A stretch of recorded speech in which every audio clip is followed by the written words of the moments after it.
السلام عليكم ورحمة الله وبركاته. هذه دردشة على السريع كذا بيني وبين جماهير النادي الأهلي الملكي. يعني أي حد غير أهلاوي رجاء يعني حتى لا تعلق. فانتهى اللقاء اللي كنت أتمنى، وأكثر لقاء كنت أحتاج إنه الأهلي يفوز فيه. وأنتوا تعرفوا ليش، جماهير الأهلي عارفة ليش، لكن قدر الله ما شاء فعل. طلعنا بنقطة عقيمة. الشكل العام فريقنا ما يأهل انه ياخذ دوري السنة هذه، انسوا. احنا نقول السنة هذه يكون ان شاء الله باذن الله اعداد للسنة الثانية. ايش نقول؟ كاس الملك طلعنا منه، الدوري ومقدمين فيه نتائج ومستويات ما الله بها عليم. نأمل في الجاي، يعني دام ان احنا اهلاويين هذه اكبر نعمة. اما الفريق بشكل عام صراحة لا، علامات استفهام كبيرة. نحتاج إلى هداف، مع احترامي لفراس البريكان. نحتاج لهداف من طينة عمر السومة. بس عمر السومة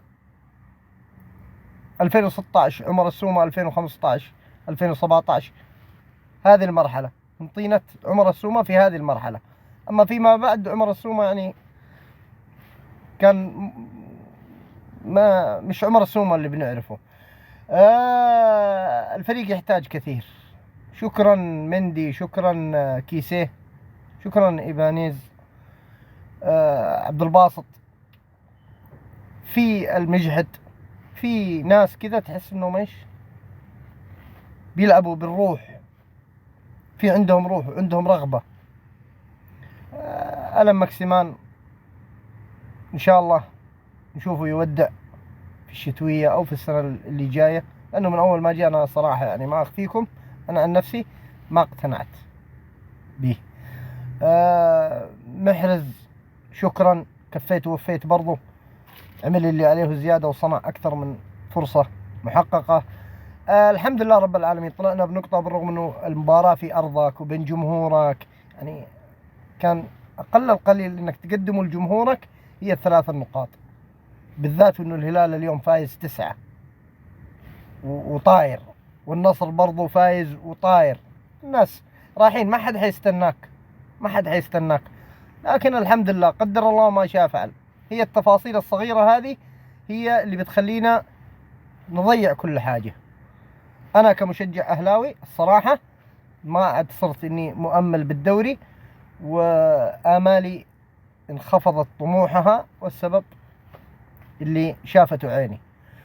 وفي الأخير أنصح أي إنسان أو أي مشجع أهلاوي، أنا أعرف إن مشجعين الأهلي أوفياء لدرجة جنونية ومجانين، فعلا مجانين. أنصح أي مشجع أهلاوي عنده الضغط وعنده السكر لا تتابع المباريات، تابع الملخصات واشتغل ملخصات واعرف النتيجة من بعيد لا بعيد.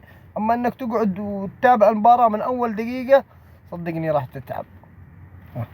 أنا شيبت بسبب الأهلي بسبب التعب النفسي اللي سببوا لي هذا الفريق. لكن أهلاوي راضين بالهم، راضين بالهم، معوضين يا الأهلاوية. وهارد لكم جميعا، نقطة كانت عقيمة وما نحتاجها نهائيا، لكن إن شاء الله الجاي أفضل إن شاء الله بإذن الله، ويكون في تعاقدات في الخانات المهمة اللي بنحتاجها.